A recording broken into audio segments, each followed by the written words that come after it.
Welcome to Loup TV. I'm your very part-time host here, Gene Munster, along with who will be the host today, Andrew Murphy. Our topic is Apple's spring-loaded event. Andrew, take it away. Thanks. Well, let's just start with your bottom line takeaway from the spring loaded event today. My bottom line is that if you zero in and look at each announcement, each update, they're insignificant. But when you start putting them together, it becomes more measurable. And the more measurable is, I think that the announcements today could add 3% to Apple's overall revenue. It might not sound like a big number, but when you're at a $300 billion plus run rate, 3% is close to 10 billion in revenue. And that's what's important, is for the multiple for Apple to expand.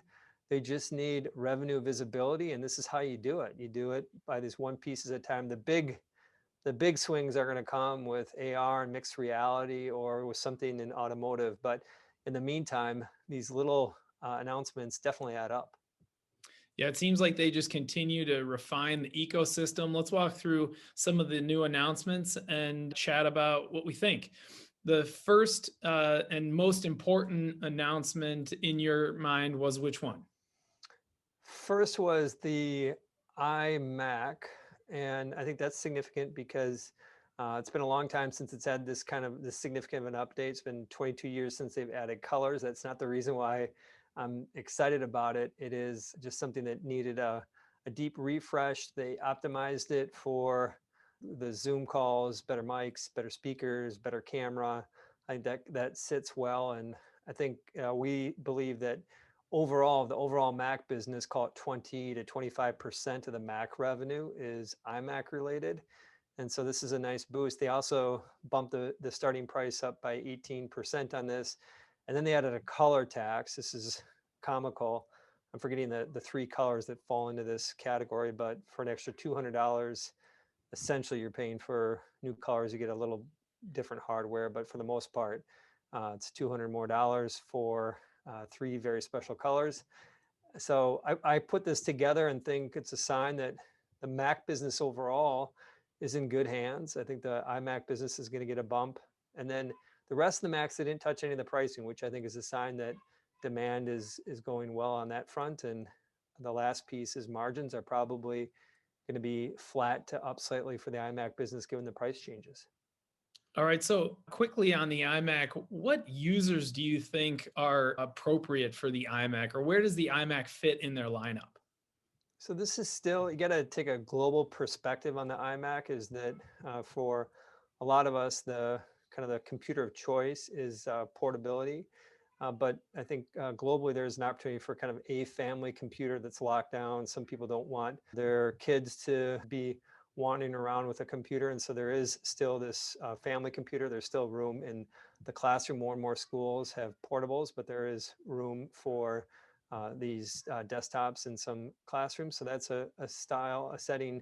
And then also kind of these alternative environments like the kitchen, for example, they showed that.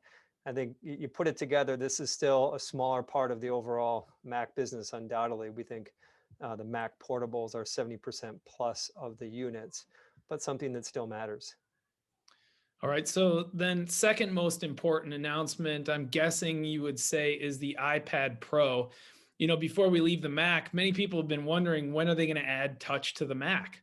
And it seems like that's been the wrong question, but that the real question was, when will the iPad be a real substitute for the Mac? And it seems like now, with the very same chip in both machines, the iPad Pro with an M1 and the Macs with M1s, that time has come. How do you think about the new iPad Pro and what they announced today? Influenced by what you've been talking about for the last year, is that just this idea of the iPad kind of stepping up as a alternative to the portables. And I think it crossed that chasm today.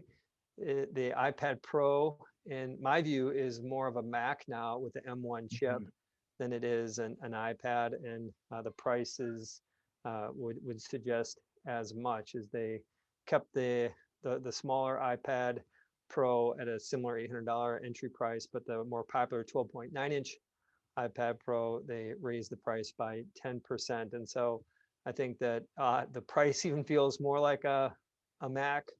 Um, and I think that is it's good news for the iPad Pro is that it's kind of finding its place as a versatile portable computer. That's just it. It seems like I look at the price and the features on these iPad Pros and I wonder, what are people using these iPads for? And I think the answer is they're using them as their primary computing device. Exactly. I mean, you can do more with an iPad Pro than you can with a MacBook Air. I mean, you just think Yep. about the touch screen and some of the things you can do with that and run different apps. And so it makes sense. And Apple's really playing into that strength.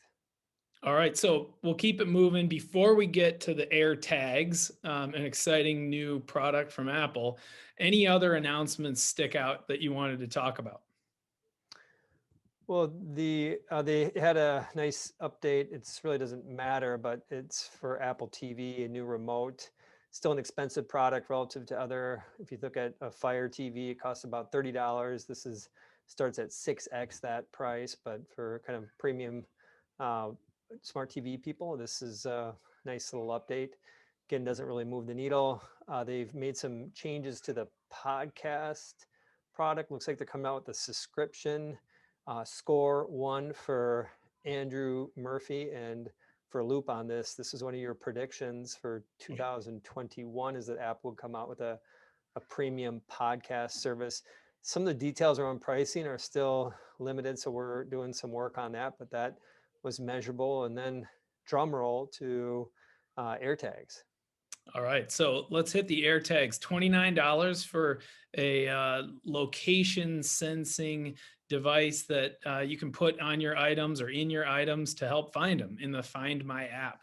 And using this Find My network, or $99 for four. What's your take on the new AirTags?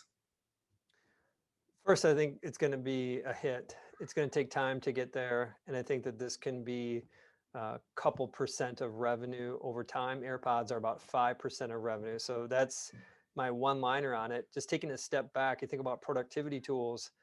We think about apps that are, for example, password management apps.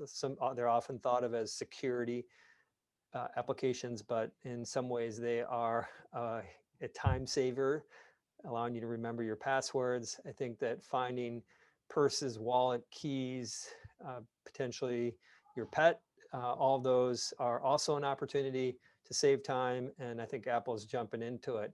The best comp, obviously, is Tile, which, as you know, I'm a Tile user. The New York Times recently reported that Tile has done just under $1 billion in revenue life to date.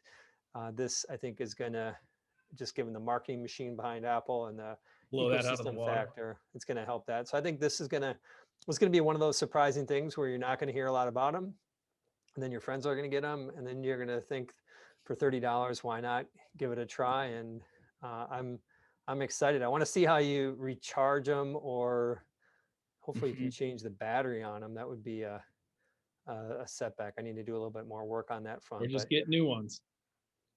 yeah, but there's the kind of environmental factor about throwing those out too, which I think probably wouldn't sit well with Apple's culture. So I think overall, that's something we've been waiting for a long time, AirTags, and I'm excited to give the product a try. Curious, Andrew, I don't think you use Tiles, do you? I don't, and I think I will get some AirTags and stuff them and stuff, or on my keys, or just the way that they integrate with the keychain. I thought some of those accessories were really nice, and some of the stuff that I want to try it as an Mhm. experiment. So we'll get Yeah, them and it's the use them as interface. Not surprising is a step above where Tile is at, and Tile has served me well over the years, but just gives looks like there's like an arrow pointing in directional how Mhm. close you are, and Tile has some of those features, but this seems to be a measurable step up. And then the other piece too is it allows access to find devices that are by using other iPhones out there and other Apple devices, kind of leverage that network, and their network is much bigger than Tile's network. You have billion plus devices out there. So bottom line is that was the sneaky announcement that we've been waiting for a long time, and I'm really excited for AirTags. All right, then with that, I will play us out and appreciate the time, Gene. For Gene Munster and Loop Ventures, I'm Andrew Murphy. Over and out.